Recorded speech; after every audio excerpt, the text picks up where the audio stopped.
নমস্কাৰ বন্ধু বান্ধৱীসকল, সকলোলৈকে শুভ দুপৰীয়া জনালোঁ আৰু আকৌ আহিলোঁ আপোনালোকৰ মাজলৈ মোৰ নতুন এটি ভিডিঅ' লৈ।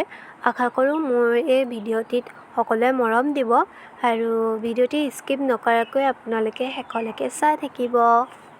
আৰু যদি ভিডিঅ'টি চাই আপোনালোকৰ ভাল লাগে তেতিয়াহ'লে লাইক কমেণ্ট কৰিবলৈ নাপাহৰিব। আম পাৰি আছে, আচাৰ কৰিব লাগে। আজি ৰ'দটো ওলাইছে, গতিকে এয়া ৰ'দটো আজি অকণমান দিছে, ভাবিলোঁ আম কেইটামান পাৰি লওঁ,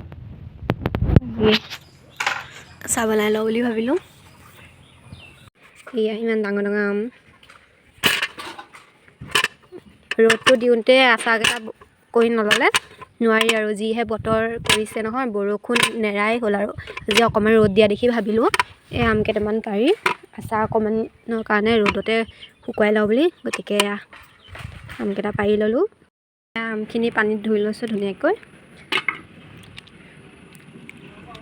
ফাটি গৈছে দেখিছেনে? আমবোৰ পাৰোঁতে ওপৰত যেন গছজোপা অকণমান, সেইটো কাৰণে।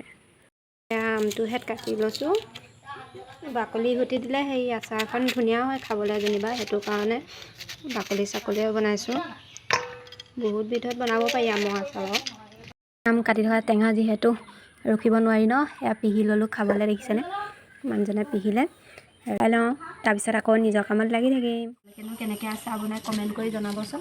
আমি এনেকৈয়ে মই বাৰু এনেকৈয়ে বনাওঁ, আমৰ আচাৰহে আৰু, গতিকে যি টিকে বনাবও পাৰি, একো নাই, খাবলৈ পালেই হয় আৰু, নে কি কয়?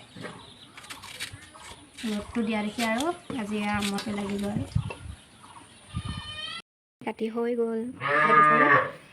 ভিডিঅ' এটা বনাবলৈ আৰু দেখিছে নহয়, চব শুনিবলৈ পাব আৰু, গৰু মাত, কুকুৰা মাত, চব পাব।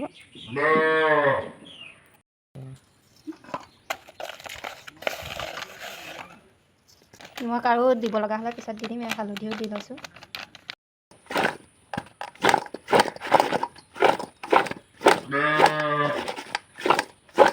এয়া হেৰি হৈ গ'ল, কাটি ল'লোঁ, হালধি চালধি নিমখ চিমখ দি ল'লোঁ। এতিয়া কুলাৰ এখনত ৰ'দত দি লওঁগৈ আৰু আজিলৈ মোৰ ভিডিঅ'টো ইমানতে সামৰণি মাৰিছোঁ। ধন্যবাদ।